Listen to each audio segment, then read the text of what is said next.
Welcome to Ticker Talk with hosts Max and Kate, podcasting from Treetown in Ann Arbor, Michigan.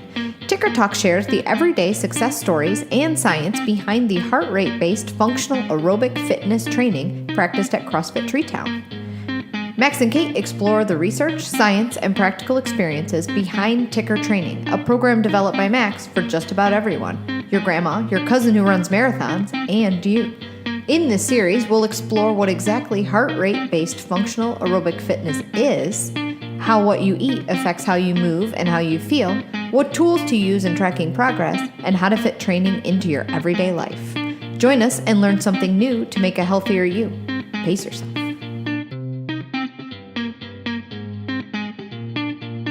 For a long time. Well, my name is Pat, and I started the Ticker Training here, I guess, about a year ago.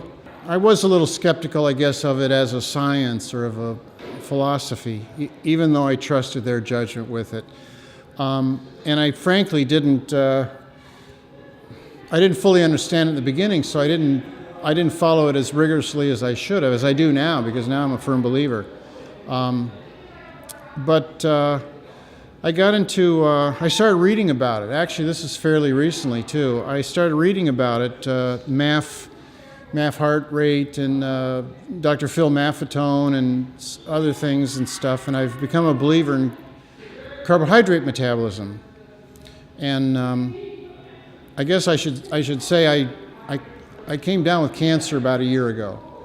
In fact, it was a year ago March, and so I almost basically dropped out of the program for a good 8 or 9 months. I've been in remission now for about 6 months, and so I'm really weak. I've lost 60 pounds. I've gained back 25, but I'm really weak.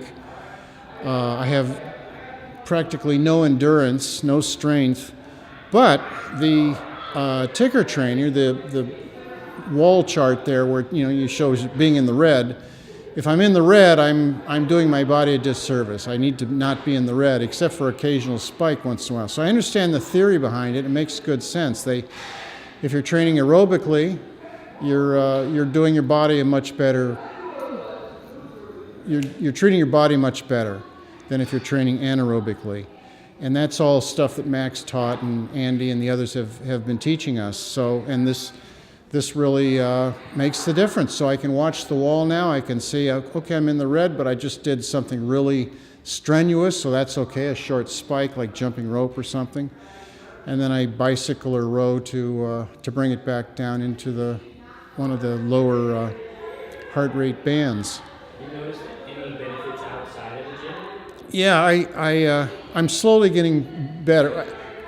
I can explain that much better before I got the cancer. I was doing much better then. I felt it every couple of weeks or so. I could notice he's carrying a bag of groceries or walking upstairs or mowing the lawn or whatever. But I was just more fit, and I looked better. I mean, my body was in better shape, and my clothes fit better, and people would remark, oh, Pat, you look good, blah, blah, blah. And so that was pre-cancer. Now, since I've had the cancer, that doesn't happen anymore. I haven't done any personal records in a year.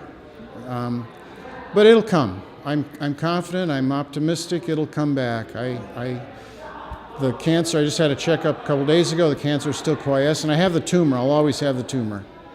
So I'll always have to live with that. So but it's quiescent again for about 6 months now. So I'm pleased, and I'm looking forward to a lot of carbohydrate monitoring and aerobic monitoring, and hopefully I think this will do the trick. So I'm going to a nutritionist. Not to make this too much about. I'm going to a nutritionist also, and she's very much on board with the carbohydrate. I'm on a low-carb diet now, and carbohydrates cause inflammation. Inflammation feeds cancer. So the low-carb, the aerobic processing from the MAF training, the Ticker Training, it all fits in together. All the pieces come together. So I'm really pleased. Awesome. Very cool. Yeah. Okay. Well, man, you touched on everything in one go. So well, you gave me a heads up.